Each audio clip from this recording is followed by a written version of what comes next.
siang Bapak Ibu semua. Sebelumnya saya sampaikan seperti apa yang sudah kita bahas pada pertemuan kemarin, dalam rapat kemarin. Sudah saya sampaikan bahwa hari ini kita akan melakukan kegiatan pendampingan untuk Ibu Ilu Nopaswandari serta Ibu Komang Budiani selaku calon penggerak Angkatan 7 Kabupaten Karangasem. Ya, kegiatan ini mengimbaskan atau diseminasi tentang budaya positif. Saya berharap ya, kegiatan ini dapat meningkatkan motivasi Bapak Ibu semua ya, untuk melakukan kegiatan yang serupa. Saya juga sebagai kepala sekolah berharap materi yang dipaparkan oleh Ibu Ilu Nopaswandari dan Ibu Komang Budiani selaku calon guru penggerak agar dapat menginspirasi ya, kegiatan dan tugas-tugas Bapak Ibu dalam pembelajaran sehari-hari di kelas. Dan juga saya berharap semoga kegiatan ini nantinya ya dapat bermanfaat untuk kita bersama. Mungkin itu yang saya sampaikan sebagai pembuka. Untuk selanjutnya waktu saya serahkan kepada Ibu Nopaswandari dan Ibu Komang Budiani untuk memaparkan materi tentang budaya positif. Untuk waktu saya persilakan. Baik, terima kasih. Saya sampaikan kepada Ibu Kepala Sekolah yang berada di SD 5 Ababi. Hari ini kegiatan diseminasi kami di modul 1.4 yaitu budaya positif. Kami calon guru penggerak berdua di sekolah ini berupaya untuk mengimbaskan modul di budaya positif ini supaya ada beberapa hal yang ingin saya sampaikan tentang materi yang sudah kami pelajari bersama. Nah, yang pertama akan saya sampaikan yaitu materi tentang budaya positif ini oleh saya, nanti akan dilanjutkan oleh rekan saya. Baik, terima kasih. Saya awali dengan salam sehat dan bahagia Bapak Ibu. Salam sehat dan bahagia. Ya, pagi ini kita melaksanakan kegiatan ini. Saya memiliki materi tentang budaya positif yang akan diimbaskan, yaitu disiplin positif, perubahan paradigma baru, posisi kontrol restitusi, keyakinan kelas, dan segitiga restitusi. Nah, itu paparan materi yang akan kami sampaikan kepada Bapak Ibu, mengimbaskan, kemudian mudah-mudahan nanti selanjutnya kegiatan calon guru penggerak yang kami lakukan sudah sampai di tahap modul 1 masih, tetapi sudah sampai modul 1.4. Nah, kegiatan ini lumayan saya sudah mengikuti beberapa hal-hal positif, kemudian kegiatan juga lokakarya yang sudah saya laksanakan itu berbagai macam rintangan dan tantangan, kesenangan dan keharuan itu sudah saya lewati bersama rekan saya. Nah, kemarin juga sudah ada pendampingan dari pengajar praktik kami. Nah, selanjutnya setelah pengibasan ini kami juga akan didatangi oleh pengajar praktik kami di sekolah untuk memberikan beberapa paparan. Nanti selanjutnya juga akan dipaparkan oleh pengajar praktik kami kepada rekan guru semua di sekolah kami. Baik, terima kasih rekan-rekan. Kita sama seperti belajar, kita tidak usah terlalu tegang. Jadi nanti paparan materi yang saya sampaikan bisa ditanyakan, kemudian nanti kalau yang belum dipahami juga bisa saya ulang. Nah, yang pertama yaitu tentang budaya positif. Bapak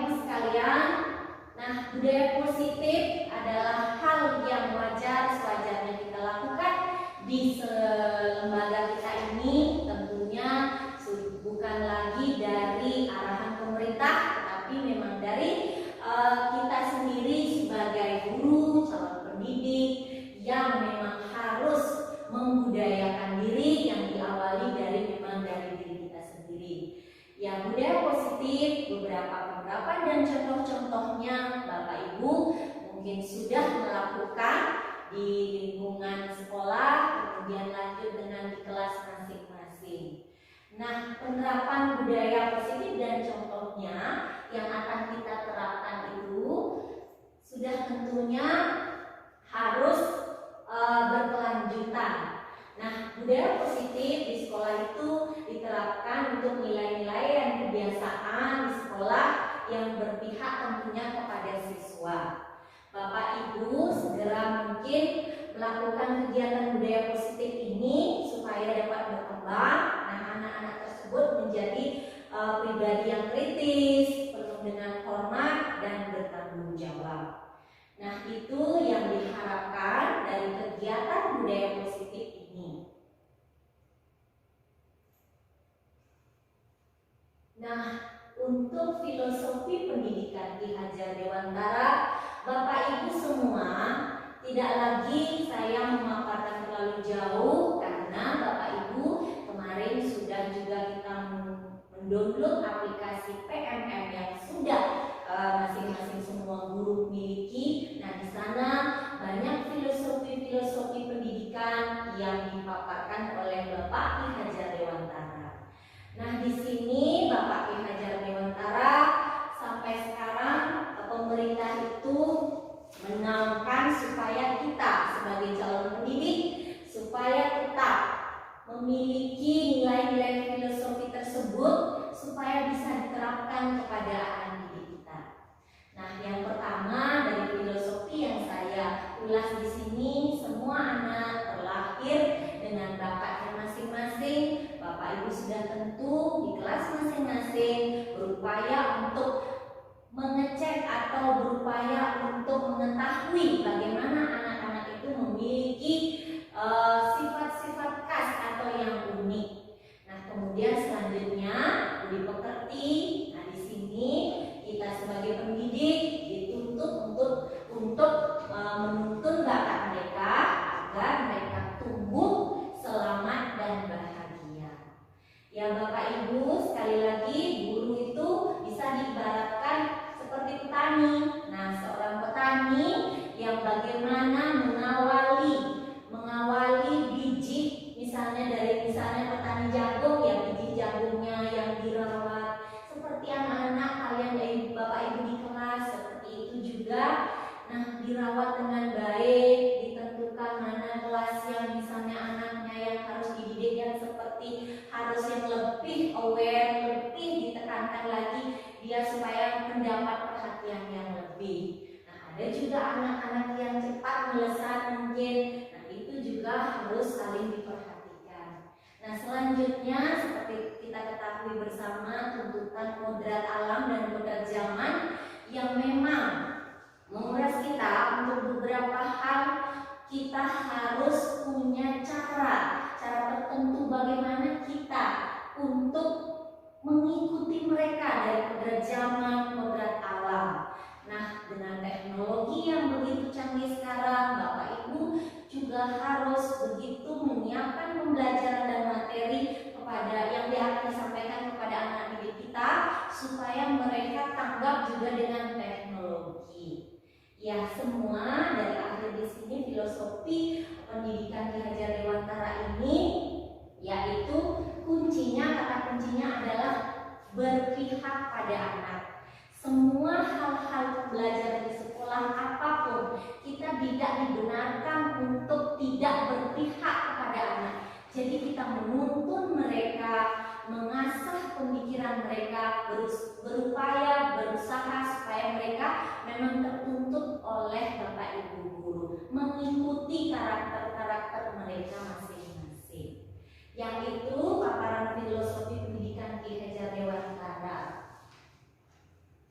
Untuk selanjutnya yaitu perubahan paradigma. Nah, di sini perubahan sudah tentu Bapak Ibu harus memiliki daya ubah tersendiri untuk menentukan paradigma bagaimana kita seorang guru yang bisa membangun budaya positif tersebut. Nah, setelah perlu menyediakan lingkungan yang positif yang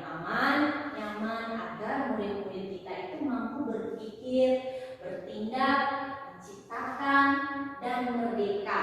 Ya, selain itu mandiri dan bertanggung jawab. Ya, anak-anak itu dikatakan mandiri, merdeka, itu bisa kalian lakukan di sekolah, di kelas masing-masing. Bagaimana trik dan cara Bapak Ibu guru. Nah, ini disiplin ini dikaitkan juga dengan kontrol diri. Nah, dalam hal ini kontrol guru yang dalam menghadapi bagaimana cara Bapak Ibu guru menghadapi siswa tersebut.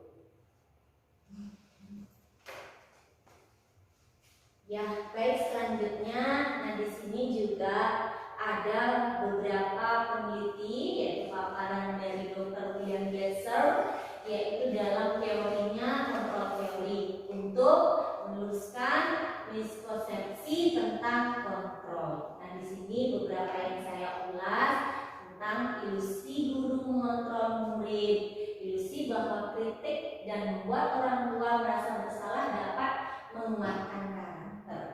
Nah, selain itu ada ilusi bahwa semua penguatan positif efektif dan bermanfaat.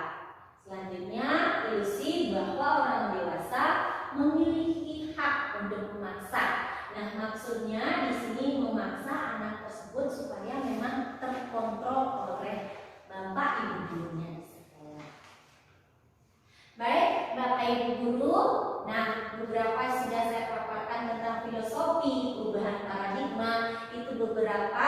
Nah, kita tetap dalam posisi belajar yang nyaman. Masih nyaman Bapak Ibu guru? Masih. Iya, di sini masih nyaman ya, karena Bapak Ibu guru tentunya sudah beberapa kali melaksanakan kegiatan budaya positif. Walaupun belum pasti semua full semuanya, nanti bisa dilanjutkan juga di kegiatan-kegiatan belajar mengajar di kelas. Nah, yang selanjutnya kita paparkan tentang makna disiplin. Nah, Bapak Ibu guru, disiplin memang suatu hal yang harus dan membuat kita memaksakan diri bahwa kita yang punya tanggung jawab mendisiplinkan diri, barulah kita memberikan contoh kepada siswa-siswa kita. Nah, di sini ada tentang paradigma, bagaimana stimulus respon, ada teori kontrol juga. Nah, di sini seorang guru, bisakah kita mengontrol seseorang? Nah, seperti ini materinya tentang mencoba stimulus responnya, mencoba mengubah agar berpandangan sama dengan kita. Nah, kemudian kalau teori kontrolnya, kita berusaha memahami pandangan orang lain tentang dunia. Nah, di sini ada beberapa paparan tentang stimulus respon yang bisa Bapak Ibu guru coba baca dulu. Nah, nantinya saya akan jelaskan satu-satu tentang perilaku buruk. Nah, di sini dilihat dari sesuatu kesalahan orang lain, bisa mengontrol diri, atau saya pemaksaan pada saat rujukan yang gagal. Nah, di situ ada juga jenis teori kontrol yang dipaparkan oleh tadi teori-teori dari belajar budaya positif tersebut.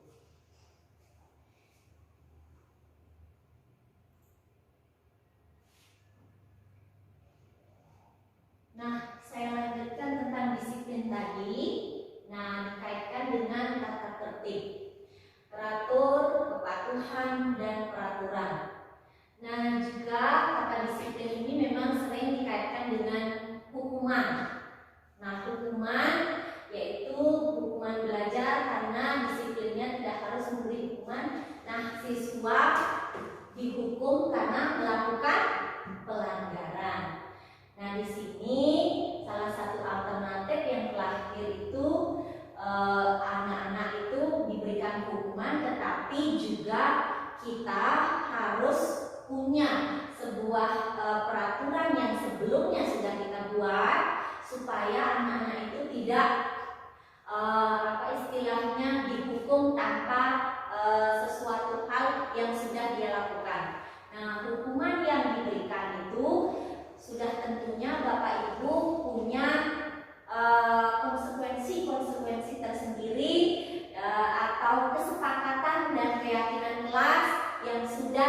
Bapak Ibu sepakati di kelasnya masing-masing.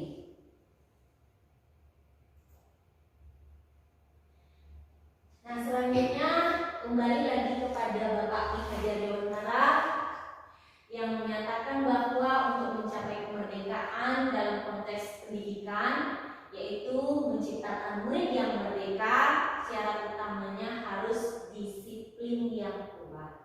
Nah, di sini memang Bapak Ibu, disiplin yang dimaksud adalah disiplin diri, kemudian memiliki motivasi internal yang terlahir memang dalam diri Bapak Ibu guru. Nah, di sini motivasi internal ini menunjukkan pihak lain juga untuk terlibat aktif dalam sebuah kegiatan kedisiplinan yang memang kita harus laksanakan secara kontinu di sekolah kita masing-masing.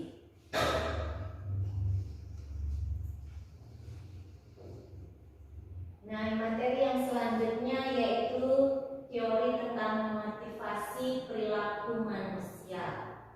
Nah, di sini seperti tadi ada motivasi tentang internal.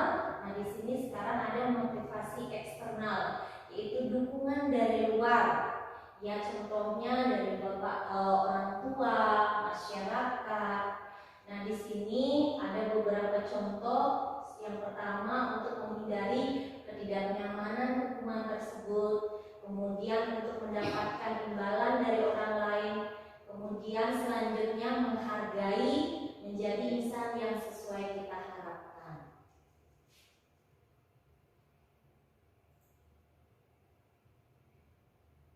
Nah, di sini materi yang terakhir yang akan saya paparkan yaitu tentang keyakinan kelas, hukuman dan penghargaan. Nah, Bapak Ibu, mengapa tidak peraturan saja? Mengapa harus keyakinan?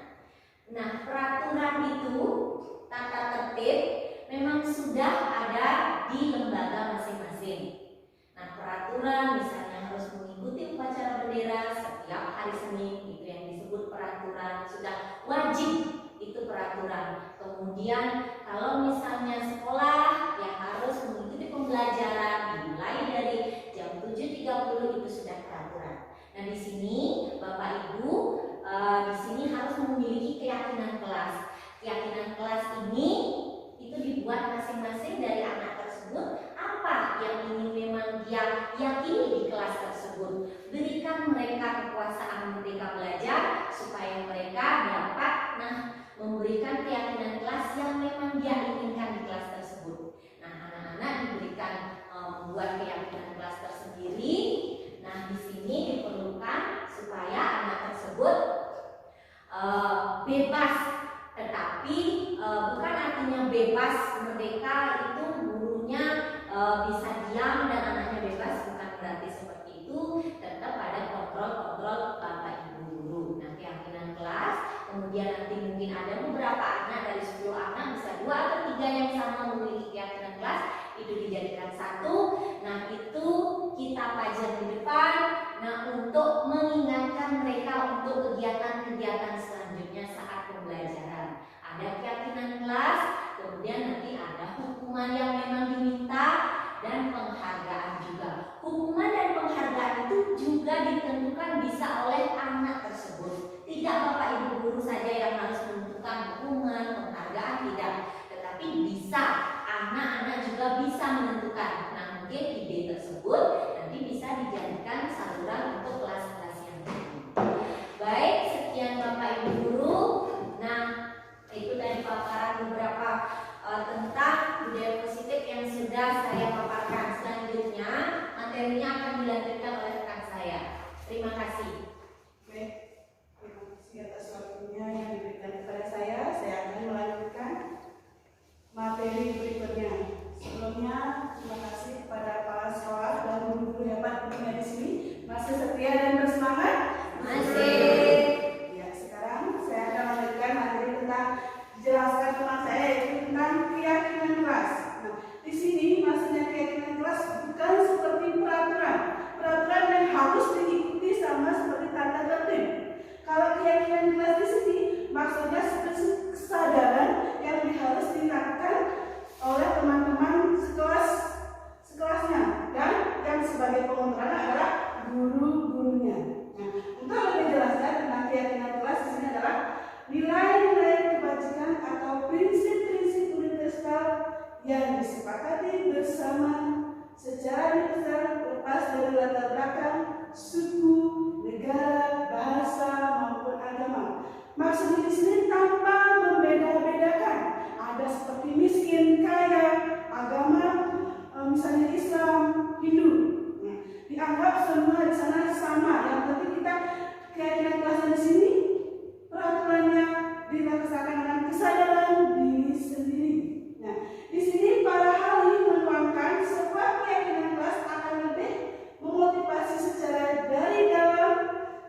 sudah mengikuti serangkaian peraturan akan dilakukan dengan lebih nyamannya si anak dan tetap posisinya adalah si guru sebagai pengontrol.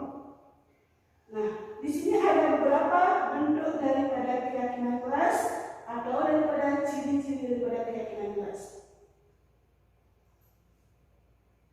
Nah, ini dia pembentukan keyakinan kelas. Yang pertama, keyakinan kelas di sini yang bersifat abstrak dari peraturan yang lebih rinci dan konkret. Nah, maksudnya di sini kalau peraturan seperti tadi saya bilang harus dilaksanakan. Nah, kalau keyakinan kelas tidak dengan kesadaran dirinya sendiri. Nah, yang kedua, keyakinan kelas berupa pernyataan-pernyataan yang universal. Dan ketiga, pernyataan keyakinan kelas senantiasa dibuat dengan bentuk positif, tidak seperti negatif, mengharapkan seperti rasa saling menghargai, saling menyayangi, saling menghormati, seperti itu di kelas. Tidak ada percecokan antara pertentangan di kelas-kelas itu.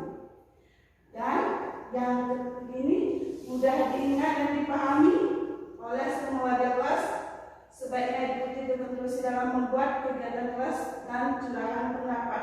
Di sini siswa itu bisa berpendapat tentang keyakinan kelas. Oh, saya harus lakukan seperti ini. Oh, teman saya seperti ini. Dia bisa bercurah dengan gurunya. Tetap guru sebagai pengontrol. Nah, itu daripada pembentukan keyakinan kelas dan ciri-cirinya. Nah, di sini ada peraturan dan keyakinan kelas. Nah, yang lebih jelasnya di sini sudah ada bagian-bagiannya. Nah, seperti ini. Ini peraturannya dan ini nilai kebajikan yang dituju. Yang pertama seperti selalu kembalikan kepada tempatnya. Nah, itu keyakinan kelasnya atau nilai kebajikannya seperti bertanggung jawab. Tanpa kita suruh, anak-anak itu akan merasakan sendiri menaruh buku di tempatnya.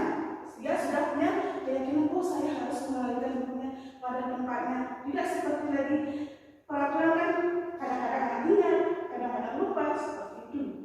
Yang kedua, dilarang mengganggu orang lain. Nah, nilai keyakinan kelas atau nilai kebajikannya menghormati orang lain, diri dan diri sendiri. Tapi dia tahu.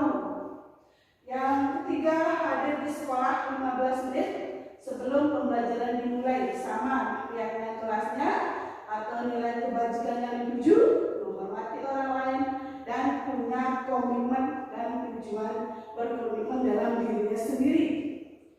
Dan yang terusnya, dilarang menggunakan narkoba. Nah, nilai keyakinan kelasnya kesehatan dan berikutnya bergantian atau menunggu giliran. Nah, juga nilai kelas dan nilai kebajikannya menghormati orang lain, kesabaran dan menggunakan masker. Nilai keyakinan kelasnya atau kebajikannya kesehatan dan keselamatan. Dan yang paling terakhir, jangan berlari di kelas atau koridor. Itu mereka akan tahu bahwa ternyata nilai kebajikannya adalah tentang keselamatan. Mereka akan sadar, oh ternyata saya tidak boleh berlari-lari. Nah, demi biar tidak membahayakan diri saya sendiri. Seperti itu perbedaan peraturan dan keyakinan kelas. Nah, untuk lebih lanjut, materi berikutnya tentang seperti tadi masih nyambung, dihukum oleh penghargaan.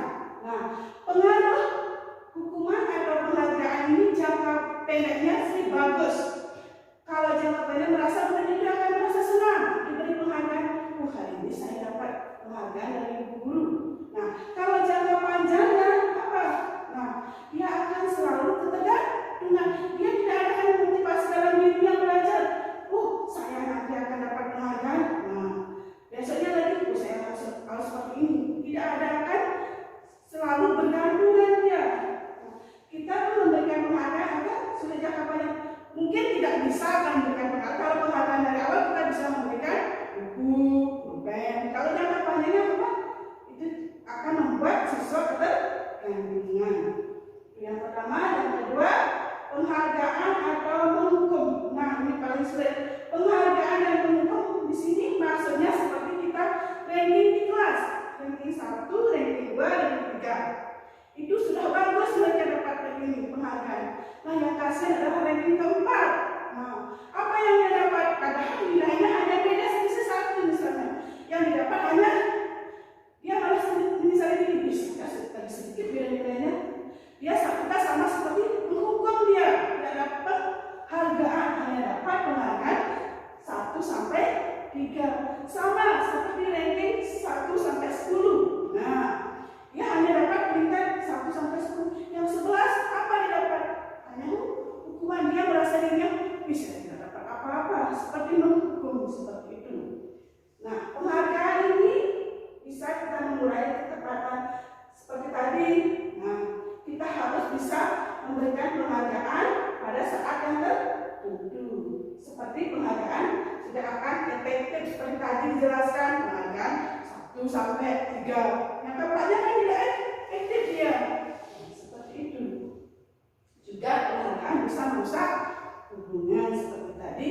Penghargaan diberikan hanya 1 sampai 3. Yang keempatnya tidak diberikan seperti itu. Ya, lanjut. Masih semangat? Masih. Nah, di sini ada sebuah kasus. Sebuah kasus. Nah, di sini Bapak Ibu guru bisa menentukannya sebuah tabel. Nah, di sini termasuk apa dia? Hukuman atau sekuensi. Nah, seperti di sini Bapak Ibu bisa membedakan. Yang pertama, mencatat 100 kali di dalam buku kalimat, saya tidak akan terlambat lagi karena terlambat ke sekolah. Itu termasuk apa Bapak Ibu guru? Hukuman atau sekuensi?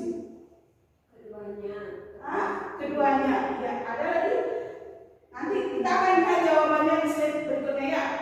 Ada bilang hukuman atau sekuensi. Yang kedua, lari mengelilingi lapangan basket 2 kali karena terlambat hadir di sekolah.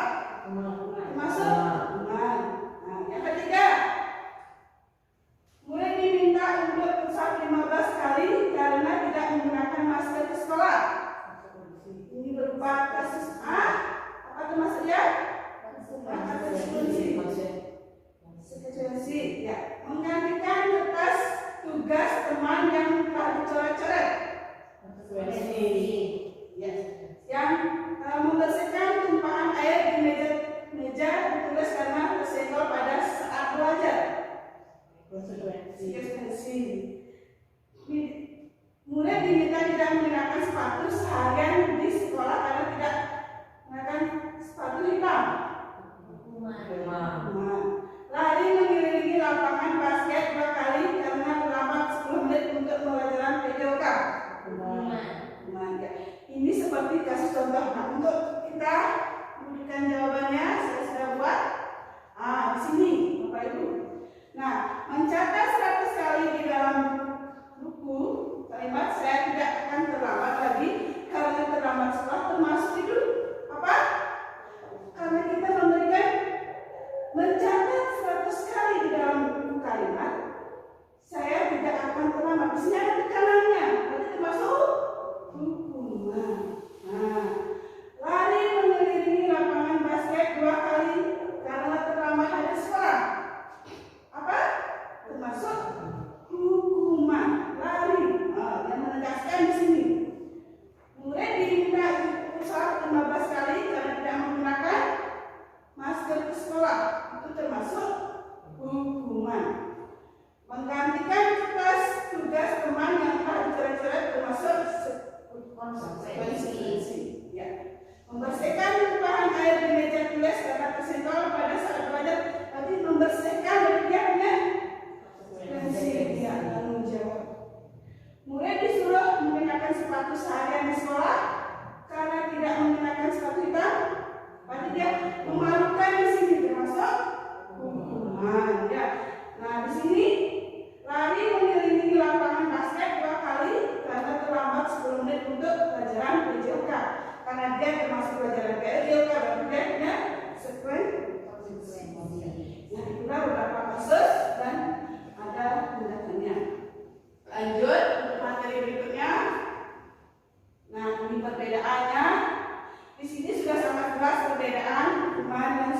manusia. Ada hukuman, di sana sudah dijelaskan konsekuensinya.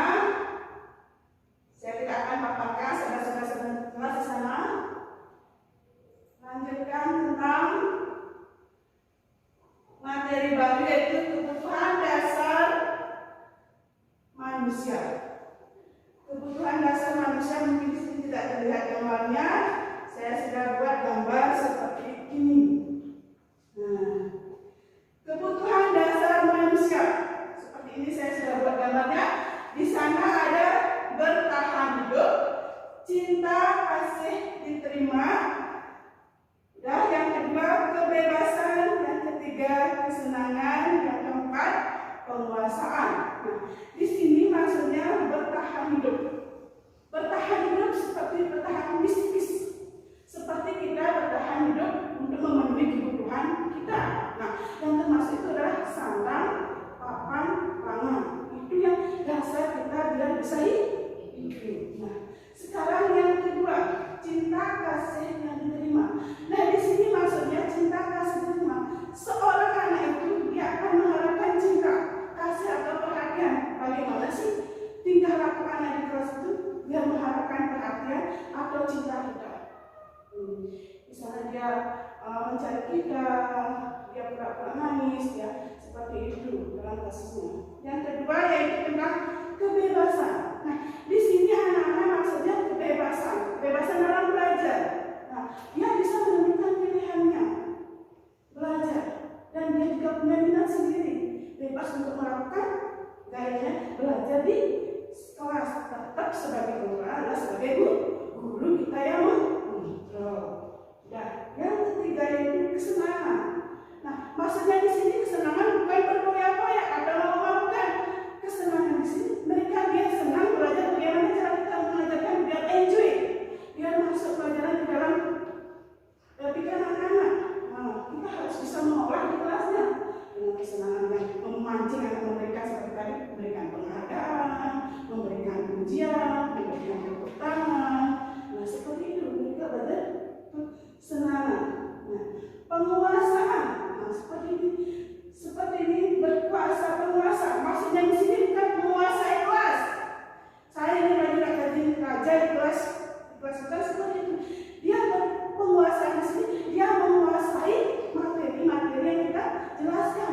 Oh, ternyata anak ini sudah bisa menangkap pelajaran seperti yang saya jelaskan dengan memberikan umpan atau tidak lanjut. Seperti itu kebutuhan dasar manusia yang ada pada anak-anak.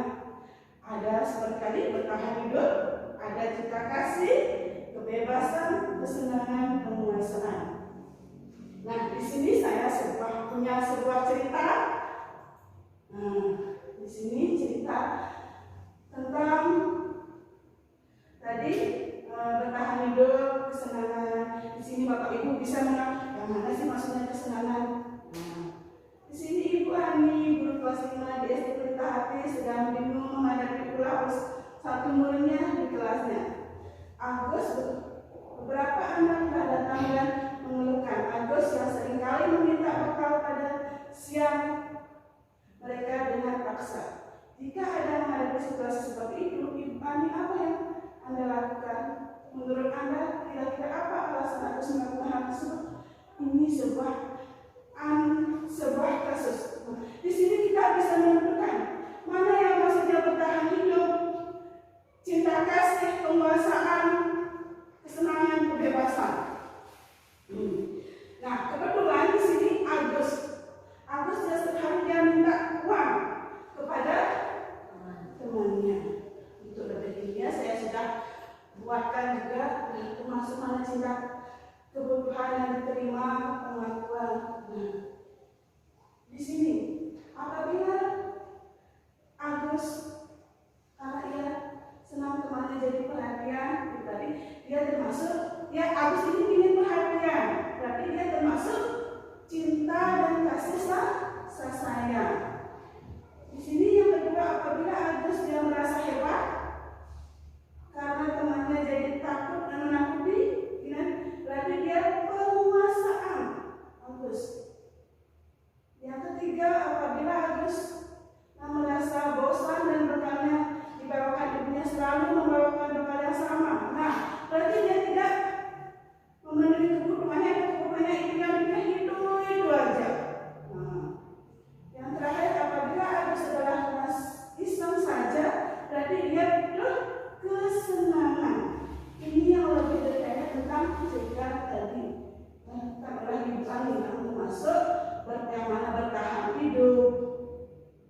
pembuat merasa bersalah, maksudnya di sini pembuat bersalah, guru itu tidak selalu, siswa itu dikatakan bersalah. Kita bisa berbicara dengan berceramah, mengatakan yang seharusnya dengan rasa, gurunya memang rasa berkecewa, tapi kita bisa mengatakan, menghukum itu dengan cara lembut, lemah, seperti itu.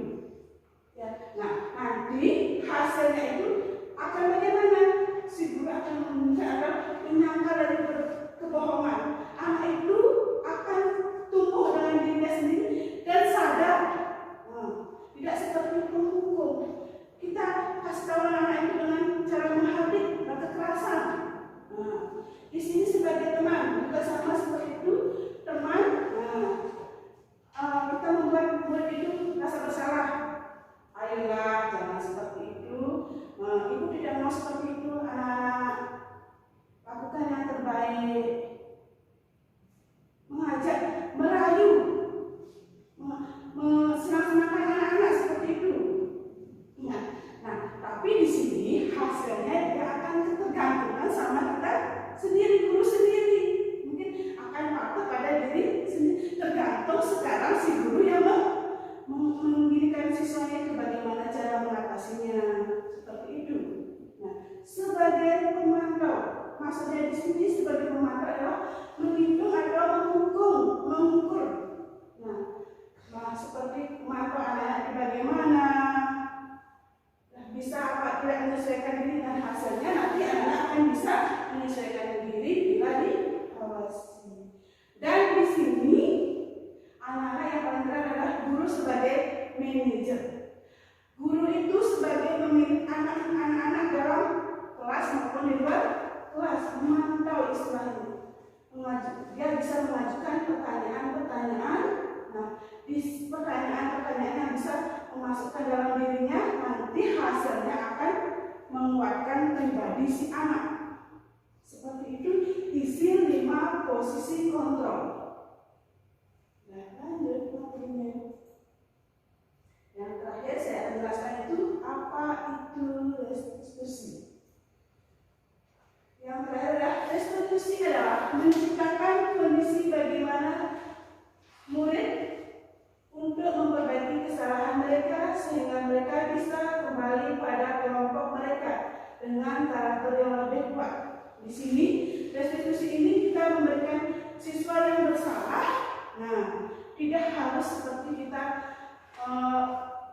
harus kita katakan salahnya itu. Kita bisa menstabilkan. Nah, dengan cara seperti ini. Ciri-cirinya seperti ini. Nah, ciri-ciri restitusi adalah 1, bukan untuk menebus kesalahan. Bukan seperti dihukum. Nah, kalau dihukum kan dia menebus kesalahan, restitusi ini tidak. Kita akan memperbaiki kesalahan. Belajar dari kesalahan anak-anak. Dari kesalahan itu kita belajar kesalahan apa yang anak-anak lakukan, seperti itu. Yang kedua, memperbaiki hubungan. Kita bisa, anak saat bertengkar itu kita langsung bisa memperbaiki hubungan. Restitusi itu bukan sebuah tawaran atau bukan paksaan. Dia akan menyadari dirinya sendiri. Nah, di sini restitusi adalah menuntun untuk melihat ke dalam dirinya.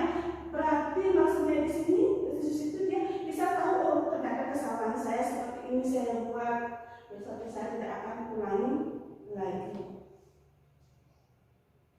Restitusi diri adalah cara yang paling baik untuk memperbaiki dirinya. Restitusi fokus pada karakter, bukan pada tindakan. Berarti di sini maksudnya dia mengetahui karakternya. Seperti ini karakternya. Besok saya tidak akan seperti ini lagi. Dan karakter, dia sudah mengetahui karakter seseorang itu yang diajak melakukan kesalahan. Restitusi fokus pada solusi. Yang terakhir adalah restitusi membalikan murid yang berbuat salah pada kelompoknya. Di sini juga saya sudah buat. Di sini segitiga restitusi. Segitiga restitusi yang pertama yaitu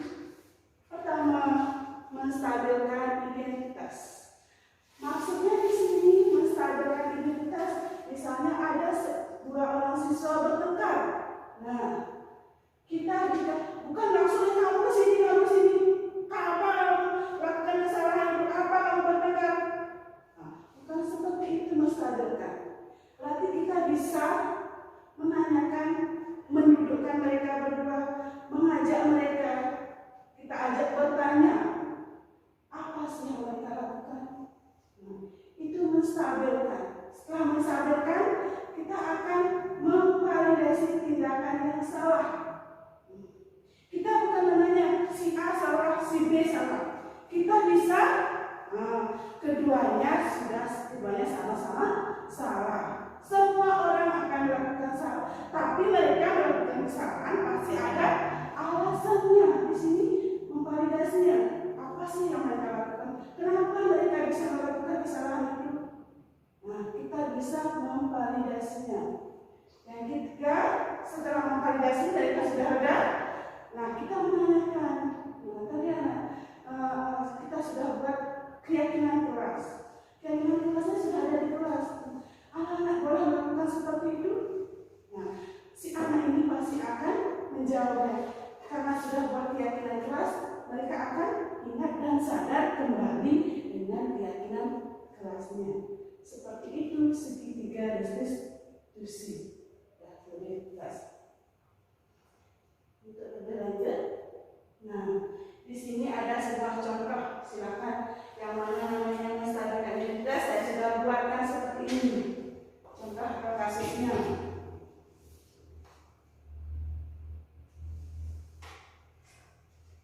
Di sini pada intinya anak-anak itu dalam setiap permasalahan tidak harus selalu kita hukum. Kita bisa menstabilkannya. Nah, menstabilkan dengan cara merayunya, menanyakan, nah, seperti itu. Ya, itu pertama. Sekarang kedua, ini contoh memvalidasi kebutuhan. Nah, seperti ini kasusnya.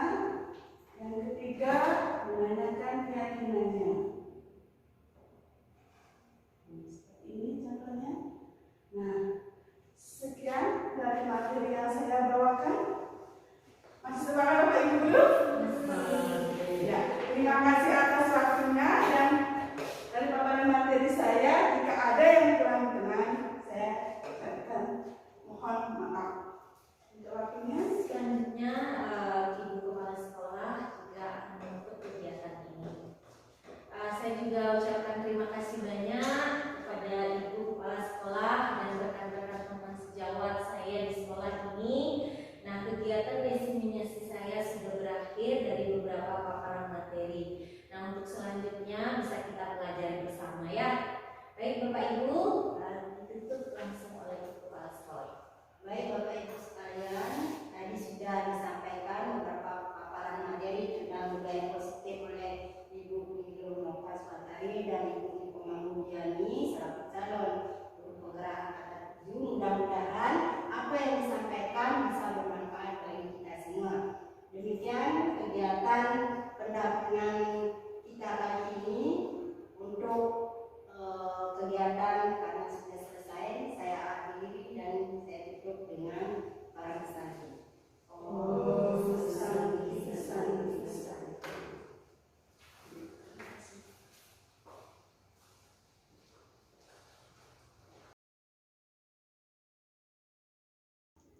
Om Swastiastu. Nama saya Nimade Sri Mahendri SPDSD. Saya Kepala Sekolah SD Negeri 5 Ababi, tempat dari CGP Nilo Nova Swantari dan Nikomang Budiani bertugas. Saya sangat bangga dengan keikutsertaan dari Ibu Nilo Nova Swantari dan Ibu Nikomang Budiani dalam kegiatan guru penggerak. Dengan adanya diseminasi ini ya, yang disampaikan oleh Ibu Nilo Nova Swantari dan Ibu Nikomang Budiani sangat bermanfaat karena memberikan banyak masukan dan inovasi tentang pembenahan yang bisa dilakukan oleh sekolah, tentang budaya yang bisa diterapkan dalam ya, pembelajaran maupun kegiatan di sekolah yang tentunya ya memajukan sekolah dan memajukan pendidikan pada umumnya. Diseminasi yang dipaparkan oleh Ibu Nilonova Suwantari dan Ibu Niko Mangbudiani sangat baik dan mudah dipahami, karena ya ini juga bermanfaat untuk semua ya warga sekolah pada khususnya, dan saya selaku kepala sekolah sangat berharap juga kegiatan yang dilakukan ya pemaparan tentang diseminasi ini dapat memotivasi dari para guru lainnya di SD Negeri 5 Ababi untuk melakukan kegiatan yang serupa. Demikian yang bisa saya sampaikan. Mudah-mudahan ya diseminasi ini bermanfaat dan bisa terus dilaksanakan oleh guru yang lainnya yang nanti ikut dalam kegiatan yang serupa. Demikian yang bisa saya sampaikan.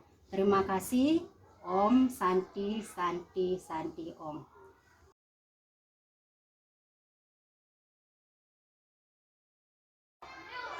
Om Swastiastu. Saya Ibu Dayu Irawati, guru SDN 5 Ababi, merupakan rekan kerja dari Ibu Nova Suwantari dan Ibu Komang Budiani. Di sekolah, Ibu Nova dan Bu Komang Budiani adalah pribadi yang baik dan menyenangkan. Menurut saya, apa yang sudah dipaparkan sudah baik dan mudah-mudahan bisa terlaksana berkelanjutan. Saya jadi tahu tentang budaya positif, yaitu keyakinan kelas dan segitiga restitusi. Kami juga mengetahui posisi kontrol sebagai guru, yaitu sebagai penghukum, pemantau, dan manajer. Intinya, materinya sangat penting untuk guru, dan semoga Bu Nova dan Bu Komang Budiani bisa menyelesaikan pendidikan guru penggerak dengan baik dan lulus. Om Santi Santi Santi Om.